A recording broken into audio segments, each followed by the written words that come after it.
चलिए जानते हैं आज देश और दुनिया की सिलेक्टेड काम की और महत्वपूर्ण 25 बड़ी खबरों को सिर्फ 10 मिनट में। पर अभी तक आपने इस वीडियो को लाइक नहीं किया है तो लाइक कर दें और इस चैनल को सब्सक्राइब भी कर लीजिए। पूजा खेड़कर ने खुद पर लगे आरोपों को नकारा। हाईकोर्ट में बोली, यूपीएससी के पास नहीं है मेरी उम्मीदवारी रद्द करने की ताकत। जी हां दोस्तों, पूर्व आईएएस ट्रेनी पूजा खेड़कर ने अपने खिलाफ संघ आयोग सेवा आयोग यूपीएससी के दावों पर प्रतिक्रिया दी है। खेड़कर ने दिल्ली हाईकोर्ट के समक्ष अपना जवाब दाखिल किया। उनका कहना है कि यूपीएससी के पास उनकी उम्मीदवारी को अयोग्य ठहराने की कोई शक्ति नहीं है। पूजा ने अपने जवाब में कहा कि एक बार परिवीक्षाधीन अधिकारी यानी कि प्रोबनरी ऑफिसर के रूप में चयनित और नियुक्त हो जाने पर अभ्यर्थी की उम्मीदवारी को अयोग्य घोषित करने की यूपीएससी की शक्ति समाप्त हो जाती है। पूजा खेड़कर ने अदालत में कहा कि अब उनके खिलाफ केंद्र सरकार का कार्मिक एवं प्रशिक्षण विभाग डीओपीटी ही कार्रवाई कर सकता है। उन्होंने दावा किया कि 2012 से 2022 तक उनके नाम या उपनाम में कोई बदलाव नहीं हुआ है, न ही यूपीएससी को उन्होंने अपने बारे में कोई गलत जानकारी उपलब्ध कराई। पूजा खेड़कर ने कहा कि यूपीएससी ने बायोमेट्रिक डेटा के जरिए मेरी पहचान को वेरीफाई किया था। आयोग ने मेरे द्वारा प्रस्तुत कोई भी दस्तावेज जाली या मनगढ़ंत नहीं पाया था। चलिए जान लेते हैं इसके बाद अगली खबर। बाबा की झूठी तारीफ पर 8 लाख, विरोध पर मिलेगी जेल की सजा। असुद्दीन ओवैसी का मुख्यमंत्री योगी आदित्यनाथ पर निशाना। जी हां दोस्तों, आपने बिल्कुल सही सुना। मुख्यमंत्री योगी आदित्यनाथ की कैबिनेट ने यूपी डिजिटल मीडिया पॉलिसी 2024 को मंजूरी दे दी। इस पॉलिसी के तहत सोशल मीडिया इन्फ्लुएंसर्स को 8 लाख रुपए तक के सारे विज्ञापन मिल सकते हैं। इसे लेकर एआईएमआईएम चीफ असुद्दीन ओवैसी ने सीएम योगी आदित्यनाथ पर निशाना साधा। असुद्दीन ओवैसी ने बुधवार को सोशल मीडिया प्लेटफॉर्म एक्स पर पोस्ट किया। उन्होंने लिखा कि अपनी नाकामियों पर पर्दा डालने के लिए योगी आदित्यनाथ ने एक नई स्कीम चलाई है। इस स्कीम के तहत सोशल मीडिया पर बाबा की झूठी तारीफ करने से कोई 8 लाख रुपए तक कमा सकते हैं। अगर आपने बाबा या उनकी पार्टी का कानूनी विरोध किया तो आपको राष्ट्र विरोधी घोषित कर जेल भी भेजा जा सकता है। आपके टैक्स के पैसों से अब आईटी सेल वालों का घर चलेगा। चलिए दोस्तों जान लेते हैं अगली खबर। बंगाल में लगी आग तो पूरा नॉर्थ ईस्ट जलेगा, बोली ममता बनर्जी। इस पर सीएम हेमंत शर्मा ने किया पलटवार।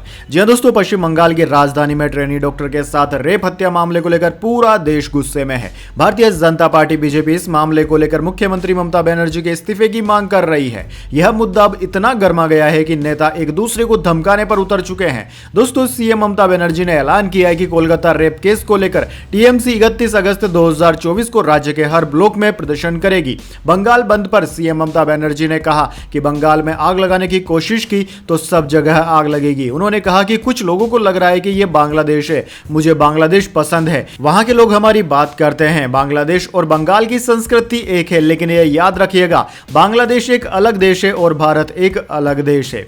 चलिए जान लेते हैं अगली खबर। कोलकाता रेप मर्डर केस पर राष्ट्रपति बोली, बस बहुत हुआ, मैं निराश और डरी हुई हूं। ऐसी घटनाओं को भूल जाना समाज की खराब आदत है। जी हां दोस्तों, कोलकाता में ट्रेनी डॉक्टर से हुए रेप मर्डर केस के 20 दिन बाद राष्ट्रपति द्रौपदी मुर्मू का पहला बयान आया। उन्होंने कहा कि मैं घटना को लेकर निराश और डरी हुई हूं।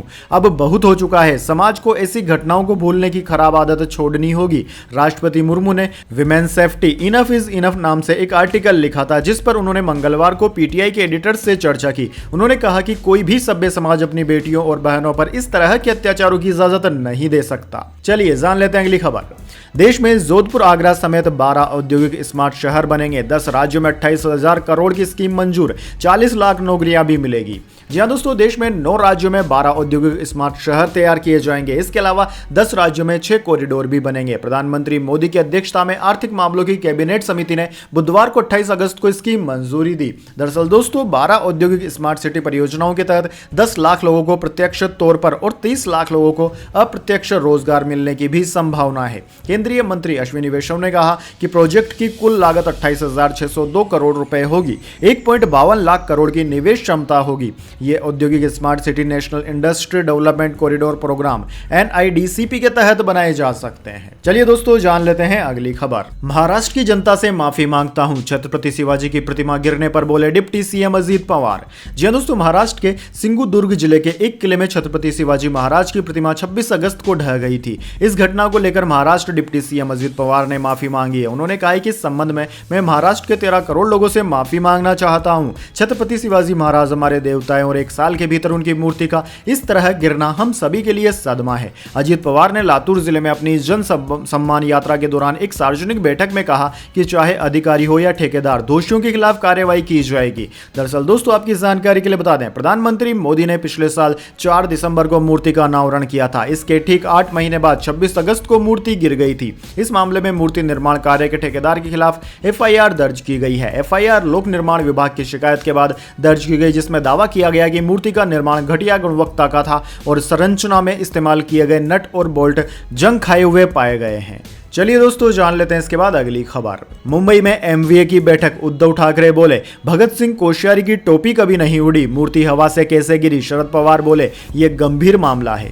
जी हां दोस्तों, मुंबई में शिवसेना प्रमुख उद्धव ठाकरे के घर मातोश्री पर महाविकास अघाड़ी एमवीए की बुधवार को बैठक हुई। इसमें एनसीपी एसपी प्रमुख शरद पवार, महाराष्ट्र कांग्रेस अध्यक्ष नाना पटोले भी शामिल हुए। बैठक के बाद तीनों पार्टियों के नेताओं ने संयुक्त प्रेस कॉन्फ्रेंस की। उद्धव ठाकरे ने कहा कि भगत सिंह कोश्यारी समुद्र किनारे राजभवन में रहते थे, उनकी टोपी कभी नहीं उड़ी, लेकिन शिवाजी महाराज की मूर्ति हवा से कैसे गिर गई। राज्य में भ्रष्टाचार से लिप्त सरकार चल रही है। स्मारक के काम में करोड़ों का भ्रष्टाचार हुआ, इसे फिर से बनाने के नाम पर करोड़ों का भ्रष्टाचार होगा। कामकाज में कीड़े लग गए हैं, मैं इन्हें देशद्रोही कहूंगा। चलिए दोस्तों, जान लेते हैं अगली खबर। धमकियां मिलने पर भड़क गई कंगना राणावत, कहा डराकर चुप नहीं करवा सकते, गोलियां मार लें नहीं डरूंगी। इमरजेंसी पर सिख समुदाय को गलत तरह दिखाने के हैं आरोप। जी हां दोस्तों, कंगना राणावत की फिल्म इमरजेंसी 6 सितंबर को रिलीज होने वाली है। ट्रेलर जारी होते ही फिल्म विवादों में है। दरअसल फिल्म में संत जनरल सिंह भिंडरवाले को दिखाए जाने के बाद से ही कंगना राणावत को जान से मारने की धमकियां मिल रही है। हाल ही में विक्की थॉमस सिंह नाम के शख्स ने उन्हें सरेआम धमकी दी कि अगर वो फिल्म में संत जनरल सिंह भिंडरवाले को गलत तरह दिखाएगी तो उन्हें परिणाम भुगतने होंगे। धमकियां मिलने के बाद अब कंगना ने कहा कि उन्हें किसी का डर नहीं है, लोग चाहे तो उन्हें गोली मार दें।